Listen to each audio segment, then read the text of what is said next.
Ujjwala बैसाने yes Marathi news मध्ये आपलं स्वागत। आता पाहूया एक स्पेशल रिपोर्ट। सातपूरकरांनी गुन्ह्या गोविंदाने राहावं असे भावनिक आवाहन नाशिक शहराचे पोलीस आयुक्त संदीप कर्णिक यांनी केले। निमित्त होते ते सातपूर गावातील ग्रामदैवत प्राचीन दुर्गा माता मंदिर येथे ग्रामस्थांच्या वतीने ठेवण्यात आलेल्या महाआरतीचे।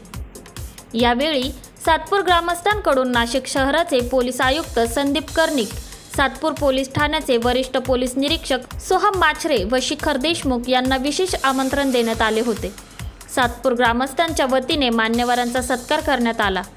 या प्रसंगी माळी समाज अध्यक्ष प्रकाश त्र्यंबक मौल, दिंडी अध्यक्ष किशोर मुंदडा, सातपूर शिवसेना विभाग प्रमुख सुनील मौले, सामाजिक कार्यकर्ते अनिल मौले, संदीप तिडके, हर्षल काळे, सतीश काळे, माया काळे, योगेश काळे, विलास घाटोळे, शशी घाटोळे, छगन बंधुरे, मुरलीधर बंधुरे, मधुकर बंधुरे, गोरख सोनवणे, मच्छिंद्र बंधुरे, हेमंत नवले, विनायक बंधुरे, विजय आहिरे, भारत भालेराव, बंटी काळे, भिवानंद काळे, काळू काळे, अविनाश मौले, गिरीश गौधन, अजय बंधुरे, विनोद बंधुरे, नितीन निगळ, राजाराम पाटील, अमरजित मित्र मंडळ, काळे फाउंडेशन, मराठा मित्र मंडळ, हर हर महादेव मित्र मंडळ, महादेवनगर जनसेवक समिती सदस्य, दिंडी कार्याध्यक्ष त्र्यंबक नाना बंधुरे, सातपूर ब्राह्मण महासंघाचे अध्यक्ष निलेश जोशी आदी उपस्थित होते।